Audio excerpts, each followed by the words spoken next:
एक बार भगवान शंकर भगवती उमा को भक्तों की महिमा का वर्णन कर रहे थे।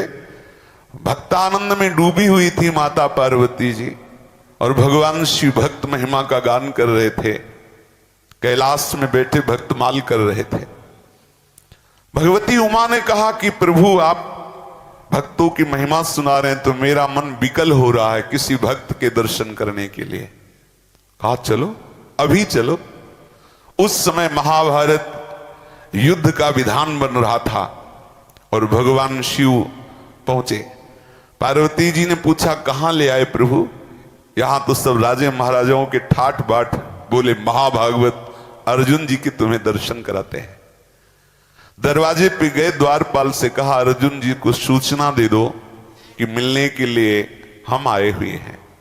उन्होंने कहा महाराज आप आज्ञा करें तो अभी मैं जगा दूं, लेकिन अभी वो सो रहे हैं, अभी अभी विश्राम किए हैं, मुझे पूर्ण पता है कि अभी सो रहे हैं, आप आज्ञा करो तो तत्काल जगा दे। बोले नहीं नहीं। आप इतने में देखा कि श्री रुक्मिणी जी को लिए हुए वहीं रहते थे, द्वारिकाधीश जी वहीं थे, श्री कृष्णचंद्र जो वो अर्जुन से मिलने जा रहे थे। तो भगवान महादेव पार्वती जी से कहा भगवान आज कैसे कृपा की? बोले अर्जुन के दर्शन करना है, सुना है सो रहे हैं। बोले बस 1 मिनट समय दीजिए। अंदर गया, उनको जगाया, भी तुरंत आप आ जाइए। भगवान महादेव पार्वती जी दरवाजे पर खड़े हैं। अंदर गए तो आश्चर्यचकित हो गए। अर्जुन की जिह्वा से, अर्जुन के रोम रोम से, अर्जुन सो रहे हैं, निकल रहा है श्री कृष्ण श्री कृष्ण श्री कृष्ण, पूरा भवन कृष्ण कृष्ण कृष्ण कृष्ण। आश्चर्यचकित हो गए स्वयं भगवान श्री कृष्ण। श्री रुक्मिणी जी ने अर्जुन का सर लिया और गोद में रखकर सहला रहे हैं। भगवान अर्जुन के चरणों के समीप बैठ गए और ये भूल गए कि महादेव जी को सूचना देनी है। ऐसी नाम की ध्वनि पूछो मत। भगवान तो एकाग्र हो के केवल नाम ध्वनि, जिधर देखो रोम रोम से निकल रहा श्री कृष्ण श्री कृष्ण श्री कृष्ण।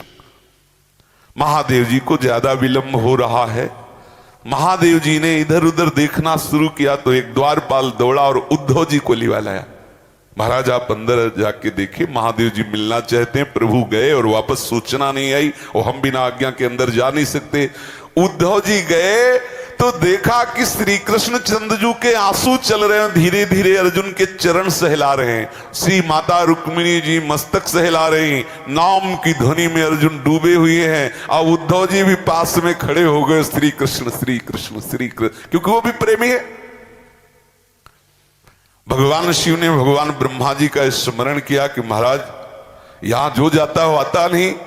भगवान ब्रह्मा जी भी आ गए और भगवान ब्रह्मा जी ने कहा अभी एक क्षण रुको। मैं जे ही अंदर गए वेद गर्भ भगवान ब्रह्मा ने जो देखा कि अश्रु प्रवाह उद्धव जी के नेत्रों से, श्री कृष्ण नेत्रों से, दुलार में श्री रुक्मिणी माता के भी नेत्रों से अश्रु, पूरा रोम कृष्ण कृष्ण कृष्ण कृष्ण कृष्ण।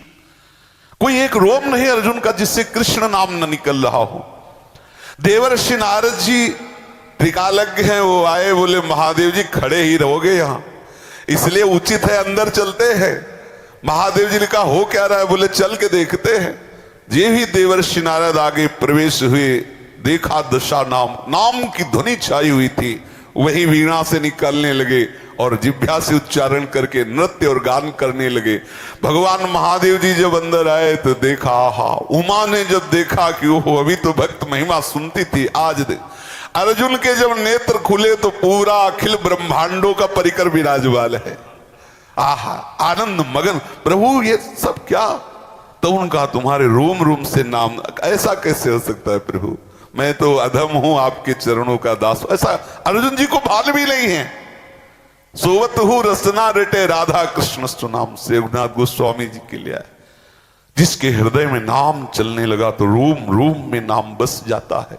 सच्ची मानिए इससे बड़ी कोई स्थिति नहीं। जिनके मुख में नाम है इससे बढ़कर कोई सिद्धि नहीं, कोई चमत्कार नहीं।